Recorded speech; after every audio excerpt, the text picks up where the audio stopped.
Verdades ocultas, la hora de la naturaleza.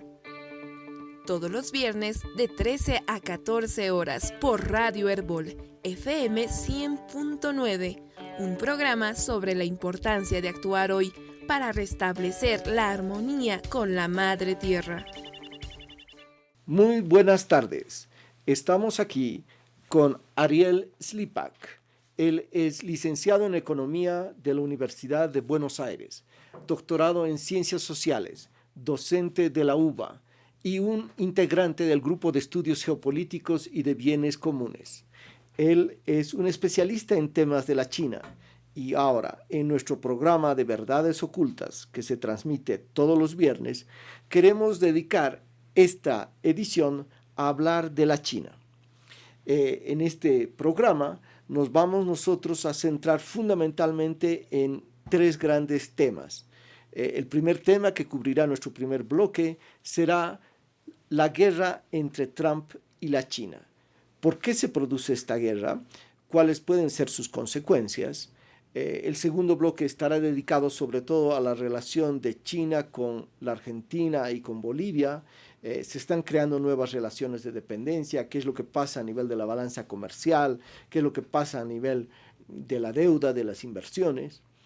Y el tercer bloque será el bloque de ver más bien qué podemos hacer nosotros como países sudamericanos frente a estas relaciones de dependencia que se van generando con esta potencia que está en ascenso, que es la China. Entonces, empezamos nuestro programa de Verdades Ocultas dándole la bienvenida a Ariel. Muy buenas tardes. Hola Pablo, muy buenas tardes, un gusto estar con ustedes. Ariel, vamos al tema de fondo que todo el mundo se pregunta. Hay una guerra comercial entre Estados Unidos y la China, se han adoptado medidas de prohibición de venta, de actualizaciones de el sistema operativo de Google para teléfonos Huawei. ¿Por qué se da esta guerra comercial? Bueno, esto remite a que existen problemas que son de fondo y una transformación importante en la política de Estados Unidos hacia China. Las economías de Estados Unidos y China, desde la transición de China al capitalismo, han sido sumamente simbióticas y dependientes entre sí. China siempre es el primer prestamista del Tesoro de Estados Unidos y a su vez Estados Unidos durante los 80 y 90 se abasteció de la mano de obra barata de la República Popular de China y logró que sus empresas ganaran mucho dinero a partir de la sobreexplotación del trabajo en China. Ahora bien, desde inicios del siglo XXI, desde el siglo XXI en adelante, lo que podemos apreciar es que China asciende o se suma a lo que sería una especie de directorio de grandes potencias globales. China es el primer exportador mundial de bienes, el segundo importador global, pero además es el principal tenedor de reservas internacionales, es una potencia bélica e intenta ser una potencia tecnológica. Desde que llegó Trump a la presidencia, esta relación tensa pero simbiótica de Estados Unidos teniendo cuidado con el ascenso de China, pero por otro lado no estropeando los negocios simbióticos, como decía, de las empresas norteamericanas con las empresas chinas, esa política cambió radicalmente.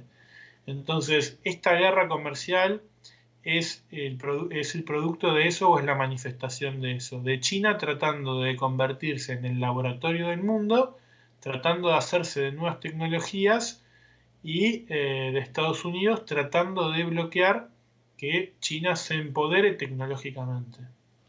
Pero, o sea, China es lo que es gracias a que capitales norteamericanos y europeos vieron que era más rentable ir a producir en la China que seguir produciendo en Estados Unidos y en Europa.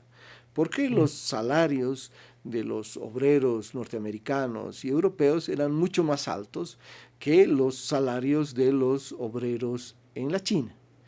Y entonces los capitalistas resolvieron, bueno, ¿para qué vamos a seguir produciendo aquí si lo podemos producir en la China a mucho menor costo de producción, con salarios recontra bajos, en un sistema donde no existen las mismas seguridades sociales que existen en los países del norte? Y entonces ellos van e invierten ahí. La China es un país que se vuelve una potencia porque tiene una mano de obra muy barata. Sin esa mano de obra barata, no hubiera jamás atraído esa gran cantidad de capitales a su seno. Hoy día Trump dice, nos han robado los trabajos, ¿no? Entonces genera una chinofobia porque, claro, es cierto, se han cerrado trabajos en Estados Unidos y esas mismas fábricas los han abierto en la China. Pero lo que no dice Trump es que no es que los chinos les robaron, sino es que los propios capitalistas norteamericanos y también europeos prefirieron ir a invertir a la China porque les daba mucha más ganancia. Y entonces esa es la razón de esta pérdida de empleos que vemos en Estados Unidos. Ahora, las medidas que va a adoptar o que está adoptando Trump son medidas que en cierta forma van en contra de lo que normalmente se ha ido imponiendo desde la década de los 80, que es el consenso de Washington, la globalización neoliberal, el libre comercio. Trump dice, no estoy yendo en contra del libre comercio. Lo que está pasando es que la China, por ejemplo, en el caso del 5G, va a utilizar su capacidad tecnológica y demás, claro. Sí, que tiene para hacer espionaje en Estados Unidos. Y este ya no es un tema de comercio, es un tema de seguridad nacional. Entonces, no estoy haciendo este bloqueo a Huawei porque estoy yendo en contra de las reglas del libre comercio, lo estoy haciendo para preservar la seguridad de Estados Unidos, que se vería amenazada porque habría no solamente ya piratería tecnológica, sino la posibilidad de tener una puerta trasera por la cual China espíe y sepa todo lo que pasa en Estados Unidos y en Europa a través de esta red 5G. ¿Qué opinas al respecto?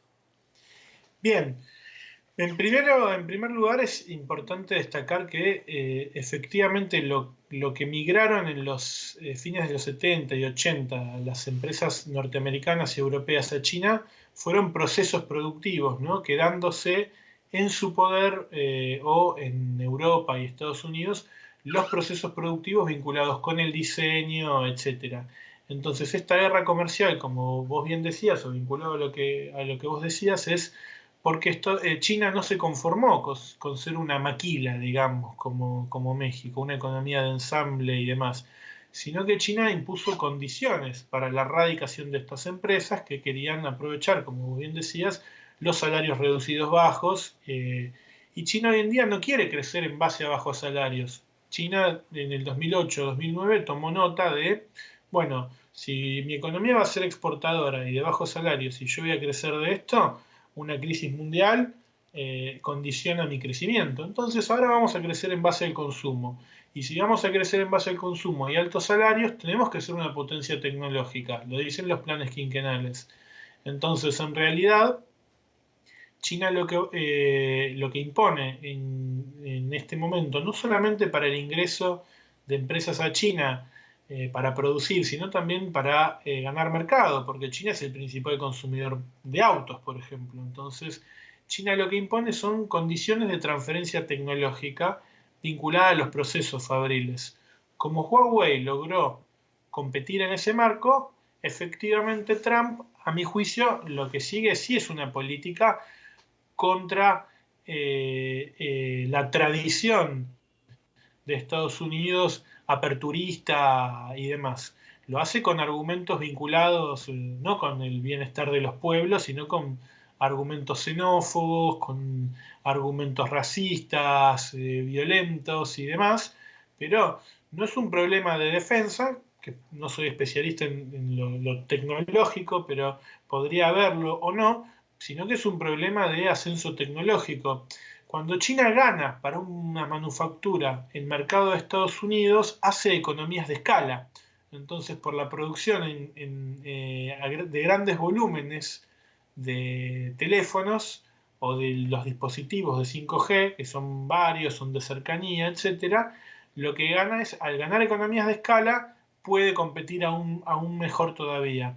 Entonces, las personas que pusieron primero las barreras arancelarias a una lista de productos y ahora encontraron que con la excusa de la defensa y demás, lo que están tratando de evitar es que China lidere la producción de equipos que son la tecnología del futuro. De eso se trata la guerra comercial en estos momentos. Lo mismo pasa incluso con todo lo que es la tecnología vinculada a energías renovables. Estados Unidos trata de evitar que China gane mercados para que China pueda hacer economías de escala y China pueda hacerse de nuevas tecnologías. Porque la tecnología es un punto más en lo que hace la disputa entre dos potencias, a la disputa por la hegemonía global. Está lo productivo, está lo comercial, está lo financiero, está lo bélico y está lo tecnológico. Ahora, pero eh, quienes están detrás de o asociados con empresas chinas, estatales o privadas, son en muchos casos también empresas capitalistas de Norteamérica y de Europa, ¿no? Ujú, efectivamente. O sea, cuando se habla y se dice la guerra comercial entre Estados Unidos o Trump y la China, parecería de que, o sea, sale del mapa la variable muy importante de que en la China no se puede explicar la realidad china sin la presencia de estos grandes capitales que vienen de países europeos y norteamericanos. Entonces, eh, si esto es así, la guerra de Trump es una guerra que afecta también a sus propios capitalistas.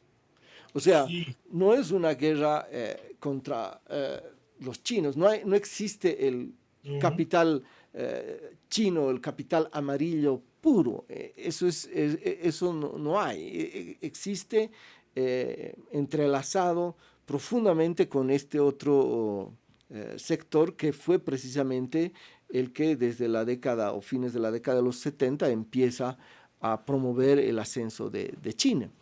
Entonces, ¿por qué Trump adopta medidas que en el fondo van en contra de los propios capitalistas norteamericanos, que lo que están buscando al ir a la China es ver cómo aumentan sus ganancias en esta situación? Efectivamente, lo que decís es la clave. Siempre lo que tenemos que tratar de ver en un conflicto es leerlo en términos de clases, es leerlo en términos de qué pasa para distintos actores o clases sociales, e incluso para las disputas intercapitalistas. Por ejemplo, bueno, sí, Siemens, por ejemplo, de Alemania, está asociada con el grupo Sinomach o Kamsa Engineering, que es una empresa con sus este, acciones en Bolivia, o sea, sus inversiones o sus emprendimientos en Bolivia, como deben conocer, y demás en Venezuela, en Argentina, etcétera. General Electric, por ejemplo, ha logrado vender plantas de ciclo combinado en la ruta de la seda en proyectos financiados por el Banco de Inversión e Infraestructura Asiática.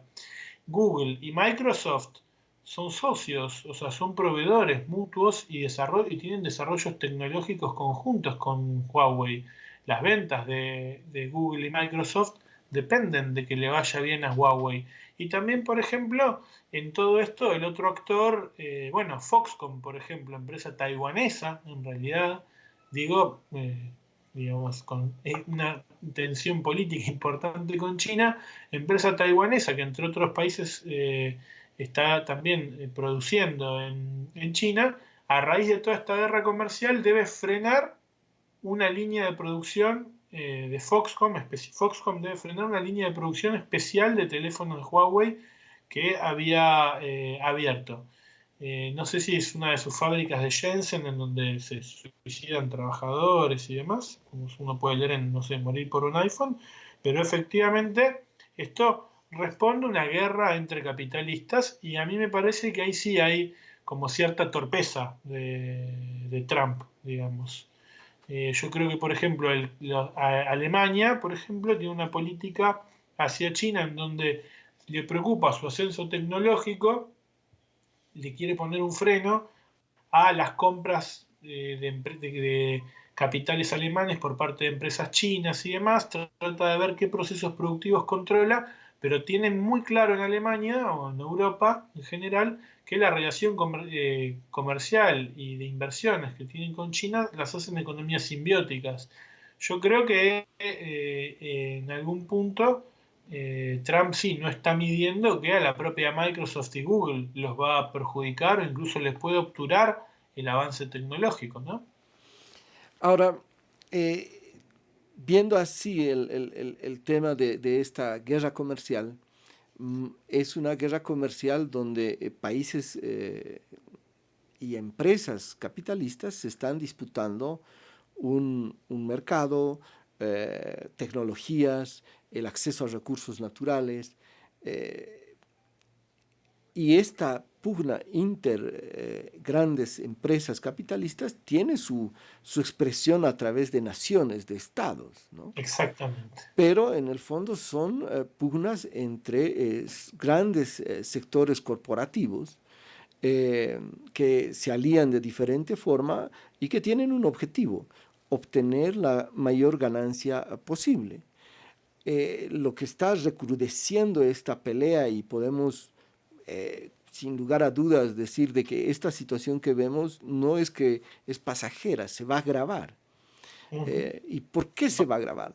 Porque lo que estamos viendo a nivel mundial es que cada vez más la crisis económica se agrava, cada vez más la tasa de ganancia de estas grandes empresas disminuye y entonces entre ellas existe una batalla fratricida muchas veces para tratar de ganar y mantenerse a la cabeza, puesto que el que deja de estar a la cabeza acaba siendo desplazado del mercado.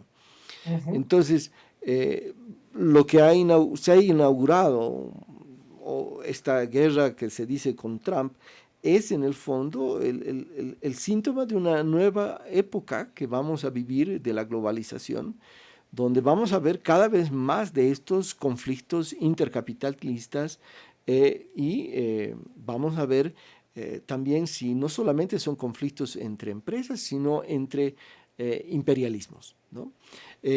Bueno, tenemos que hacer una pausa para eh, luego volver en esta edición de Verdades Ocultas, La Hora de la Naturaleza, una producción del Grupo de Trabajo de Cambio Climático y Justicia, una realización de Fundación Jubileo Ecotambo, ICEAT y Fundación Solón. Ya volvemos. Verdades Ocultas, la hora de la naturaleza. Todos los viernes de 13 a 14 horas por Radio Herbol, FM 100.9, un programa sobre la importancia de actuar hoy para restablecer la armonía con la Madre Tierra. Continuamos con Verdades Ocultas, la hora de la naturaleza. Hoy estamos dialogando con Ariel Slipak sobre esta guerra comercial que ha empezado con la China. ¿Qué es lo que pasa? ¿Cuál es el futuro? ¿Qué podemos hacer? En este segundo bloque nos vamos a concentrar en ver cuál es la relación que tenemos países como la Argentina y Bolivia con la China. Ariel, ¿cuál es la situación de la Argentina con la China? Somos países que tenemos actualmente gobiernos totalmente diferentes.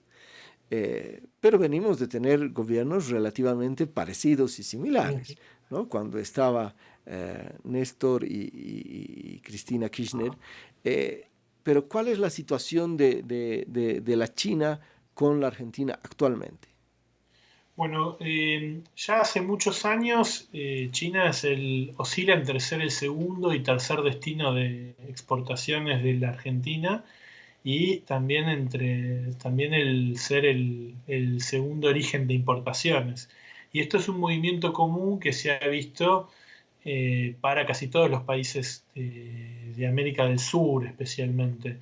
Es decir, en los 90 vimos una expansión del comercio a partir de la mayor demanda de China de recursos primarios extractivos, a partir de que China es un país que tiene un enorme déficit energético de varios tipos de energía y esa expansión comercial se profundiza a inicios del siglo XXI, sin todavía un gran desembolso de inversiones, ¿no? Digo, para Brasil se ha convertido también en ser de los primeros socios comerciales, para Chile, para Perú, ser el primer origen de exportaciones y primer origen de importaciones también, etcétera.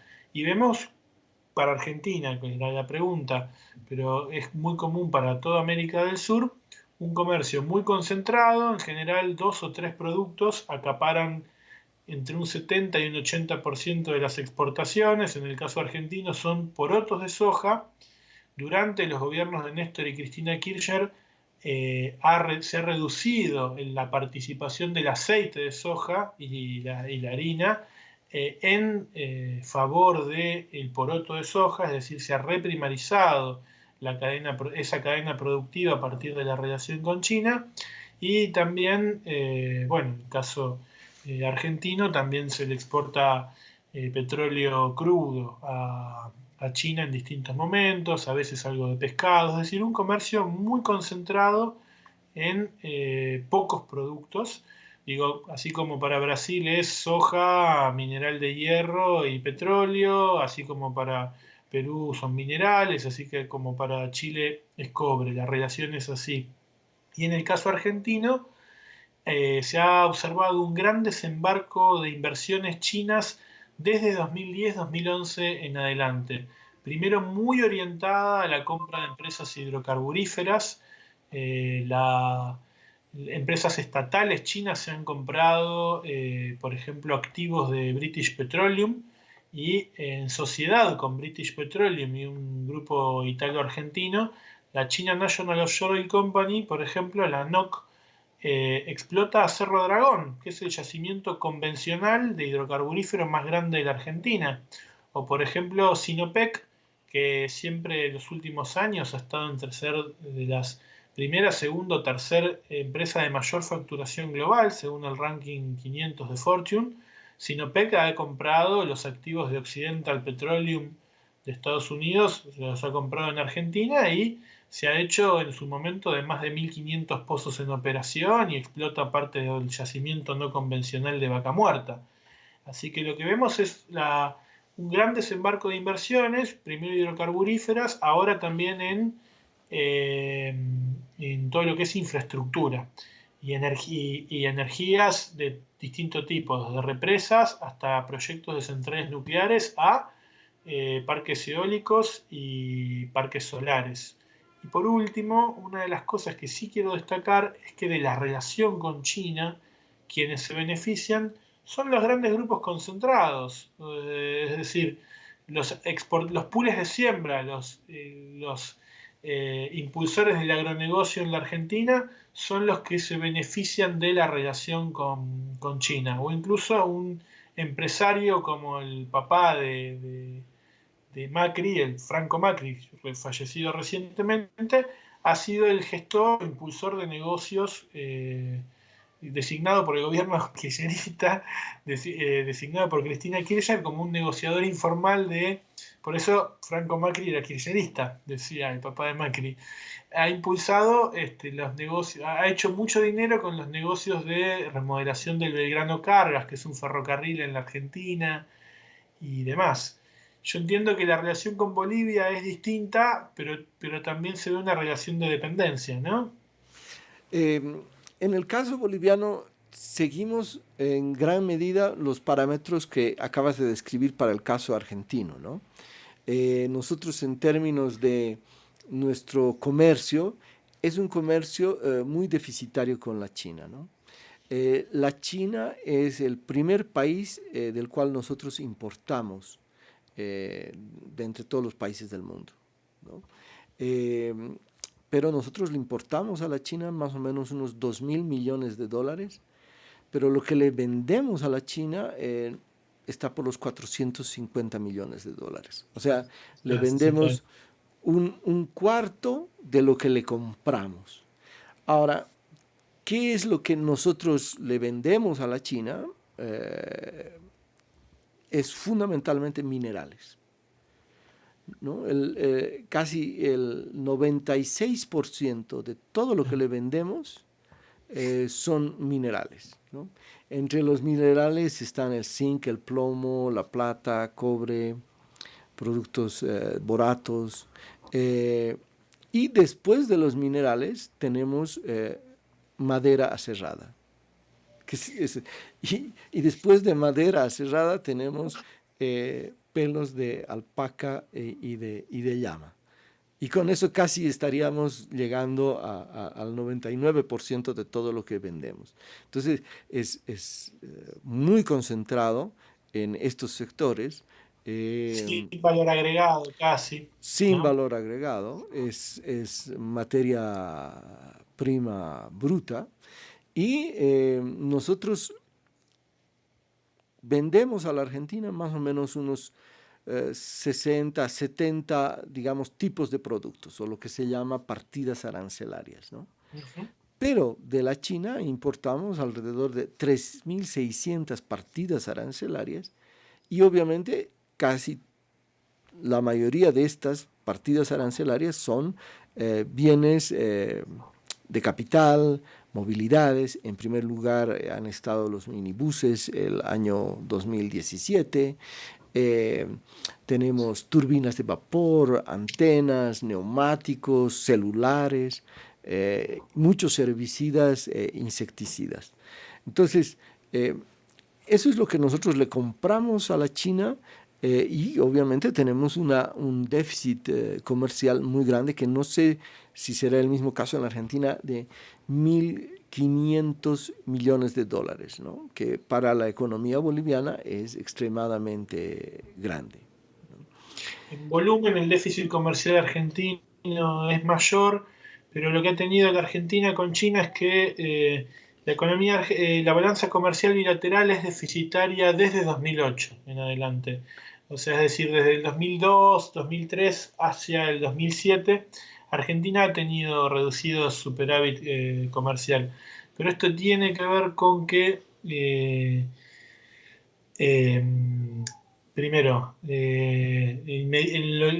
inmediato a la mega devaluación que tuvo la Argentina en el 2000, en principios de 2002, Argentina experimentó una recesión muy fuerte. Después sí, el ciclo económico repunta, pero entonces hay una limitación de la demanda de importaciones general en Argentina en esa época por básicamente problemas internos, problemas con el consumo interno. Cuando el ciclo económico se estanca la demanda de importaciones en Argentina, es algo muy habitual. Lo que los economistas llamamos elasticidad de ingreso de las importaciones es muy alto en Argentina. Pero después también Argentina ha tenido una buena relación comercial, un superávit comercial leve en distintos momentos por el alto precio de la soja. Igualmente, China fue ganando cada vez más mercado y a medida que Argentina fue creciendo, después sí, aumentó la demanda de importaciones y China le fue ganando mercado primero a los países de la Unión Europea y Estados Unidos e incluso a Japón. Pero pasa un fenómeno muy particular a partir del 2009, 2010 en adelante, que es que Argentina había incrementado mucho su comercio de manufacturas de mediano contenido tecnológico, grifería, autopartes, ¿no? Con socios del Mercosur. Es decir, durante el siglo XXI, especialmente durante los gobiernos de Néstor Kirchner y Cristina Kirchner, el primer gobierno de Néstor Kirchner especialmente, y el primero de Cristina también, se había expandido, se habían habían de alguna manera fortalecido levemente, sin cambio estructural, sin avance en lo que es la intensidad tecnológica, saberes, etcétera, se había fortalecido el entramado industrial argentino-brasilero, si se quiere, por ejemplo. Pero a partir de los 2010, 2011, China viene a horadar ese proceso. Puedo dar un ejemplo muy concreto, que es que, por ejemplo, de las autopartes que compraba Brasil en el 2009, a la Argentina le importaba el 15,9% de las autopartes, por el 15,9%. Ese porcentaje va cayendo todos los años gradualmente hasta que en el 2015 ya es el 8,5% o menos. Y esa cuota de mercado de autopartes en el mercado brasilero la gana China. Y eso es una pérdida, es una muy importante destrucción de empleos en la Argentina. No solamente la competencia de productos chinos con los productos industriales argentinos, juguetes, calzado, textil, que reprimarizan la economía argentina porque se desplazan recursos de esa industria a los sectores primarios extractivos, sino también por la pérdida de terceros mercados. Lo paradójico también es que Brasil pierde el mercado argentino para muchos de estos productos y para maquinaria y equipo. El gran proveedor de Argentina industrial era Brasil, lo que era maquinarias, y China lo fue desplazando. Entonces, sin una coordinación de políticas, a lo que se ha llevado es a esto, que es una destrucción mutua de empleos, y los políticos no lo ven en la Argentina. En el caso boliviano hay, hay ciertas diferencias porque obviamente no teníamos nosotros nunca un desarrollo industrial muy grande. Siempre en general hemos sido un país importador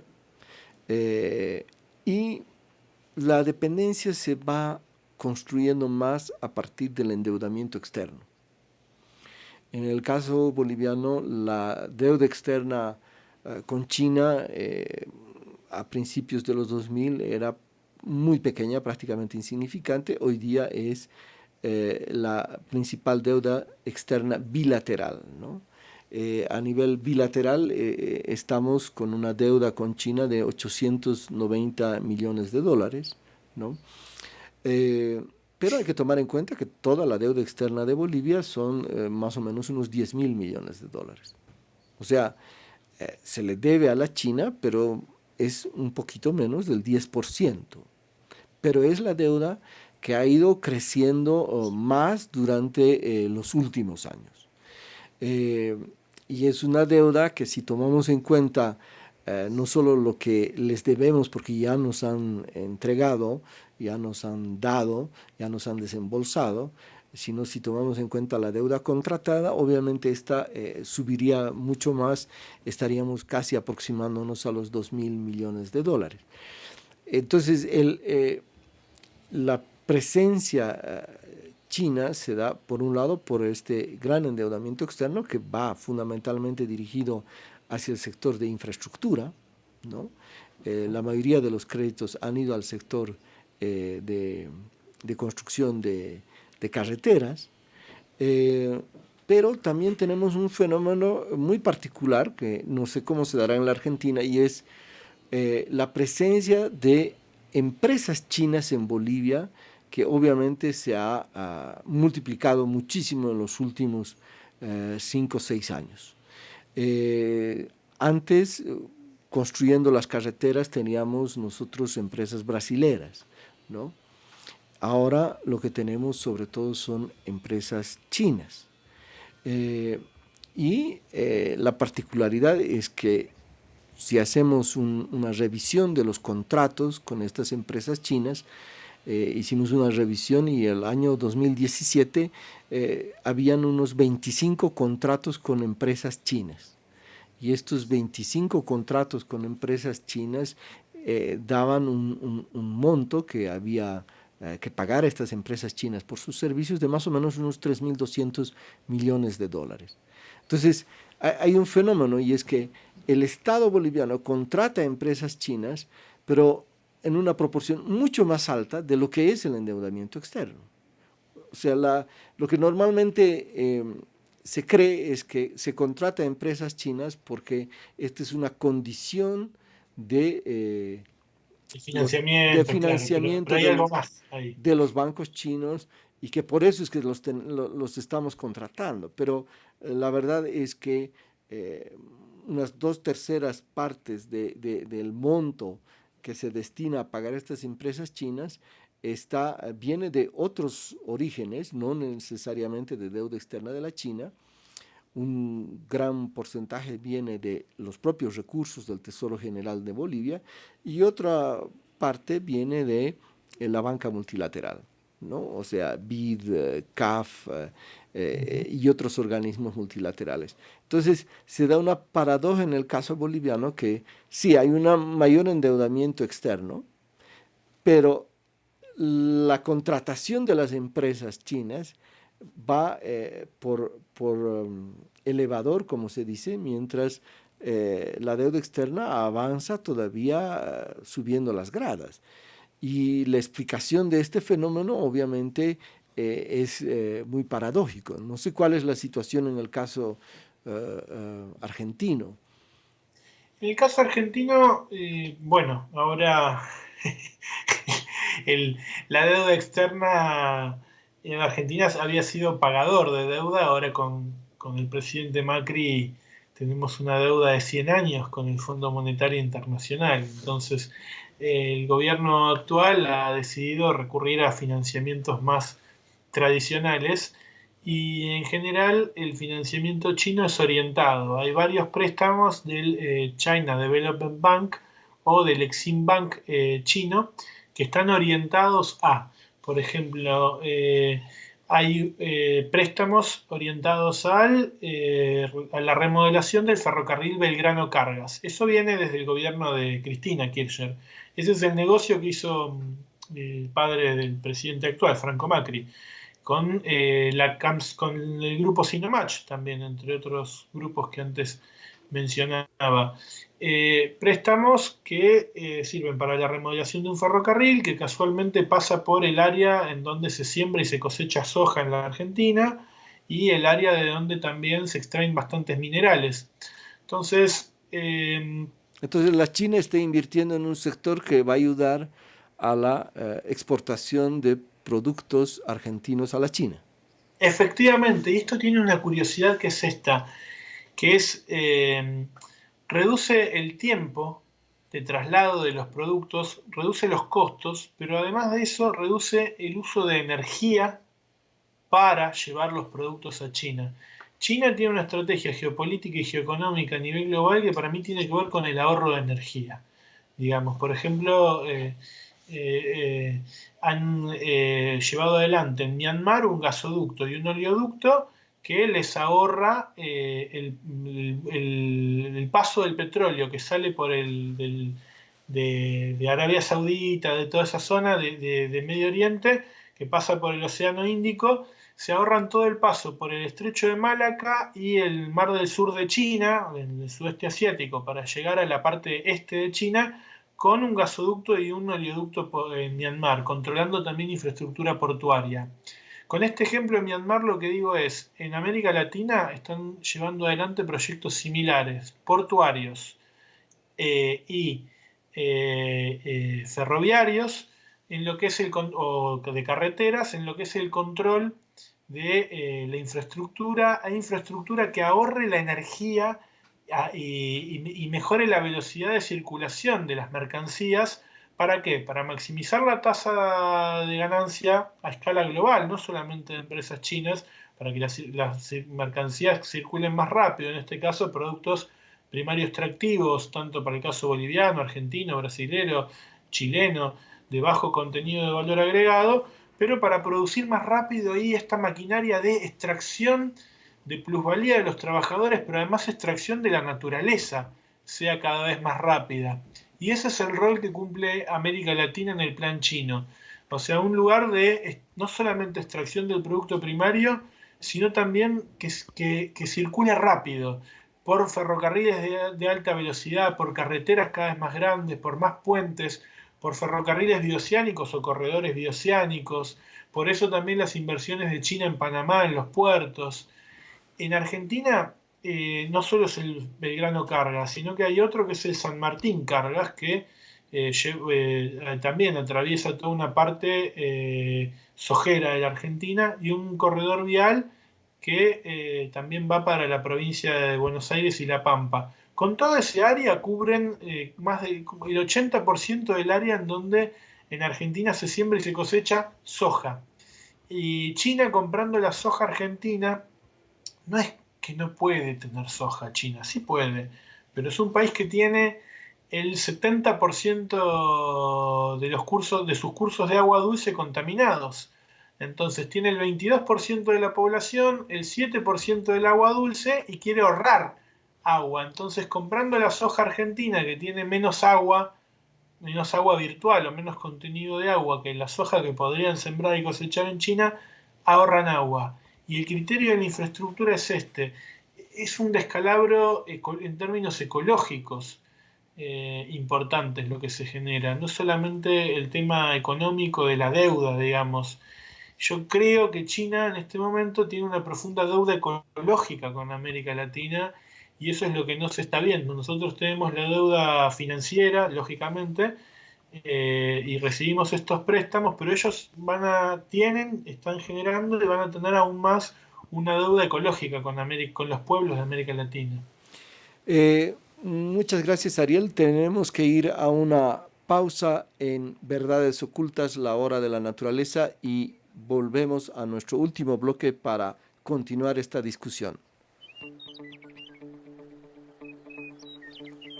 Verdades Ocultas, la hora de la naturaleza. Todos los viernes de 13 a 14 horas por Radio Herbol, FM 100.9, un programa sobre la importancia de actuar hoy para restablecer la armonía con la Madre Tierra.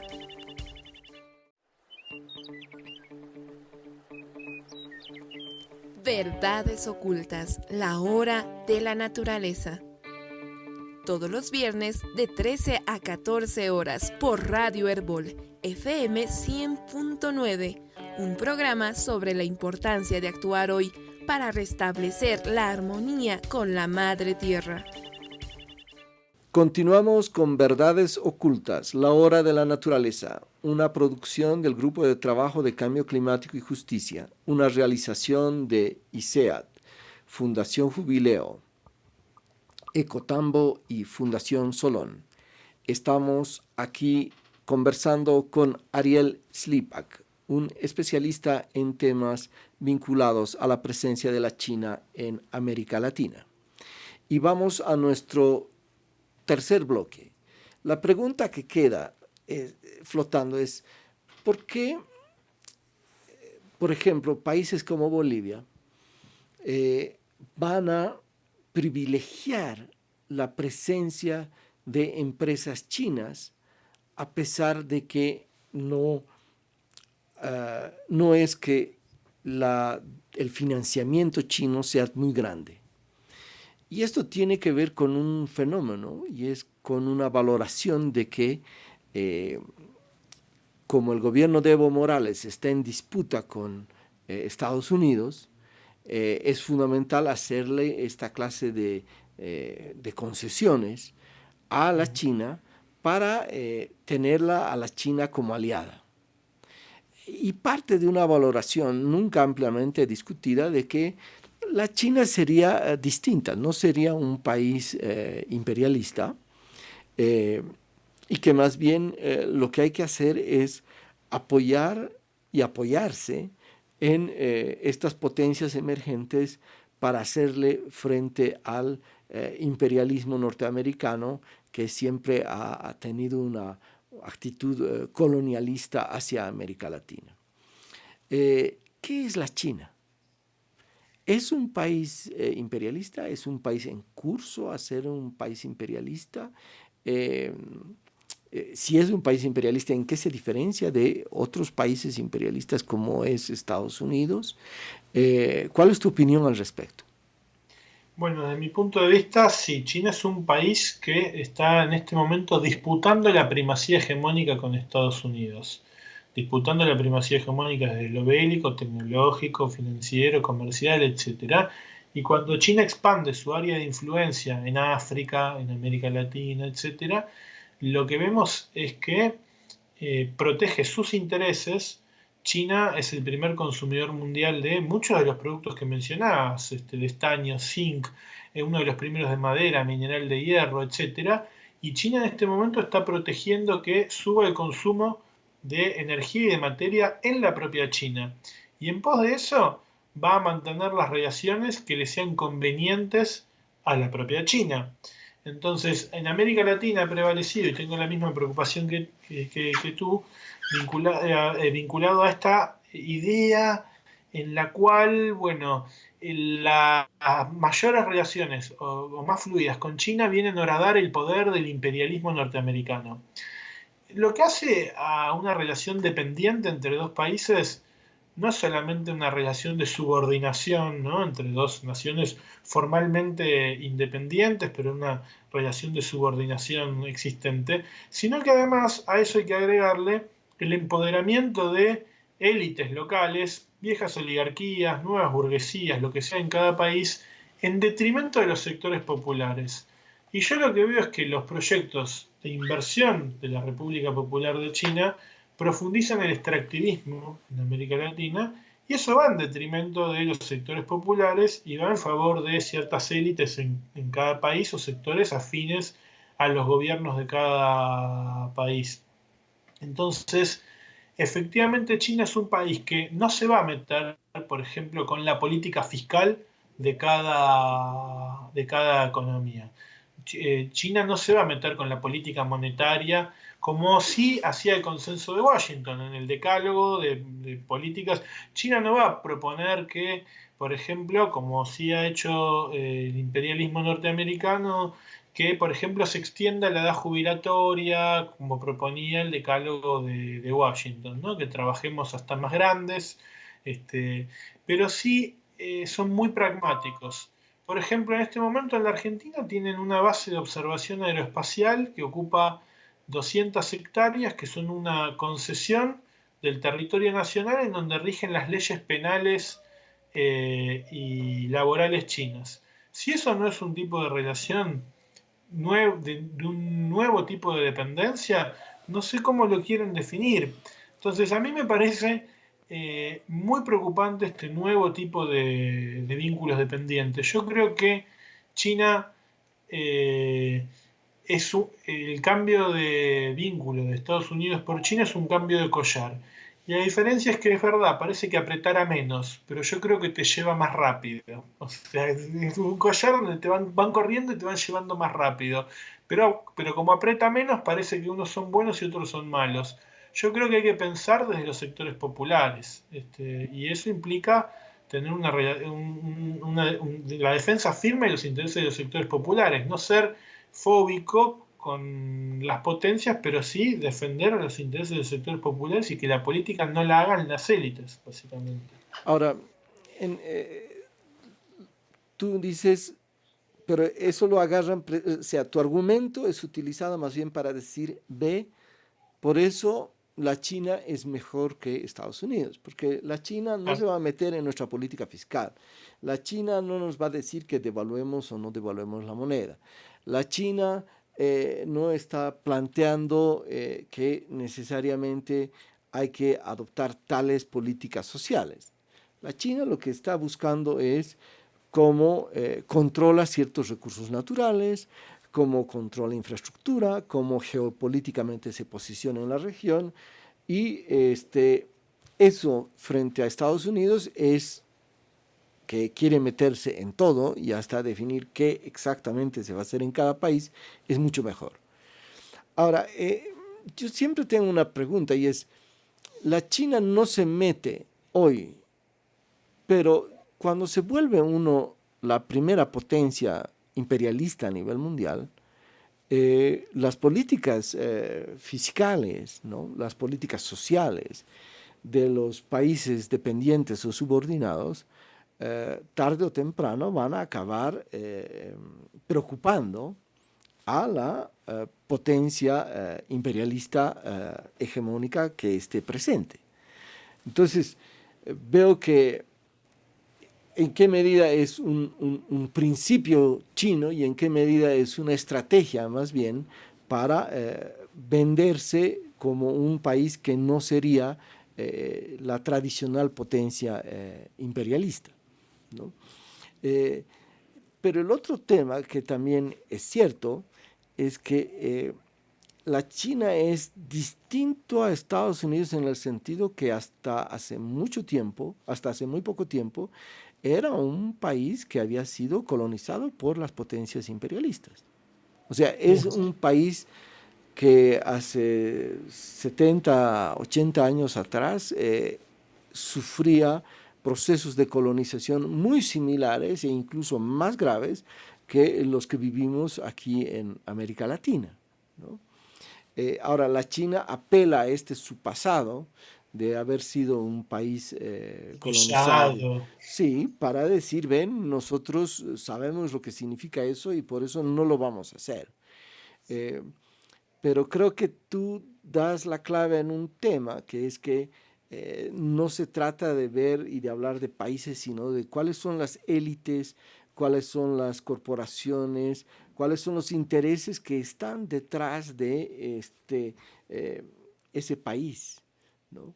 Y no es cierto que lo que necesariamente está produciéndose en las relaciones de dependencia hacia Bolivia o hacia Argentina es algo que beneficia a los trabajadores o al pueblo chino, sino beneficia sobre todo a esas nuevas élites que en el caso chino, a diferencia de Estados Unidos, no son solamente una burguesía tradicional que es dueña de capitales privados, sino que es una burocracia burguesa, o Partido. sí, una Sí. burguesía burocrática muy ligada al Partido Comunista Chino, donde los negocios son hechos porque hay cierta presencia, control y poder de decisión a nivel del Estado chino. Sin ese control, el capitalismo chino sería totalmente diferente. En ese sentido, es la emergencia de un imperialismo que no va a ser una simple copia ni repetición de lo que hemos vivido con los imperialismos europeos y norteamericanos. Sí, sí, no puedo más que coincidir con lo que estás diciendo.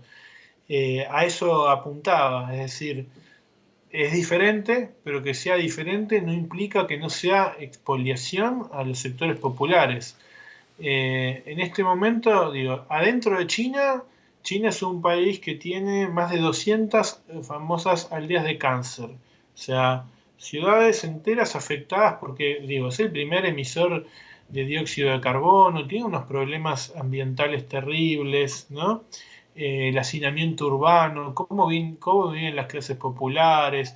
Insisto en recomendar la lectura de Morir por un iPhone, en donde cuenta la historia de trabajadores migrantes rurales que van a Shenzhen y no se pueden ni suicidar porque la empresa pone redes antisuicidio, digamos, ¿no? Trabajadores sin Hukou, que bueno, es una especie de documento que combina nuestro DNI, nuestro carnet, digamos, nuestro pasaporte y los antecedentes penales, digamos, y que no les da derecho a determinados derechos según el lugar de residencia. Si yo tengo Hukou de otro lugar, no tengo determinados derechos, condiciones de vida precarias, y eso está generando también el desembarco de este tipo de inversiones, problemas laborales y ecológicos en América Latina por el tipo de inversiones. Entonces, una cosa es, no se meten por ahora, puede ser una estrategia para venderse bien, no se meten con la política fiscal y con la política monetaria, pero sí las consecuencias son gravísimas en términos ecológicos, en términos laborales,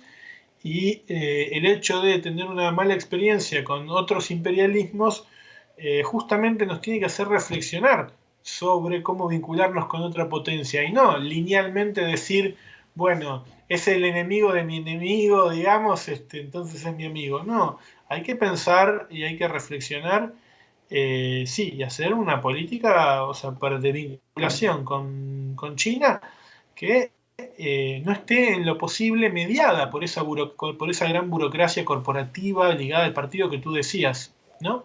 Vincularnos con los sectores populares de China. los migrantes rurales, con los afectados por las aldeas de cáncer, me parece, ¿no? Ahora, tenemos muy pocos minutos más.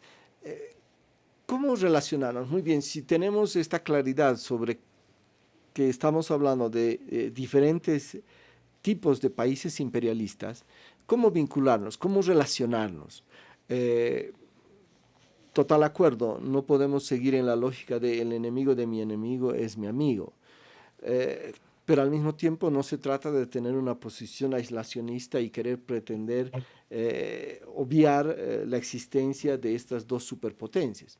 Entonces, ¿cómo relacionarnos? En el caso boliviano, nosotros veíamos de que un problema en esta relación es que efectivamente la caracterización que se tiene desde el gobierno de la China es lo que lleva a esta dinámica, por cierto, de mayores relaciones de dependencia.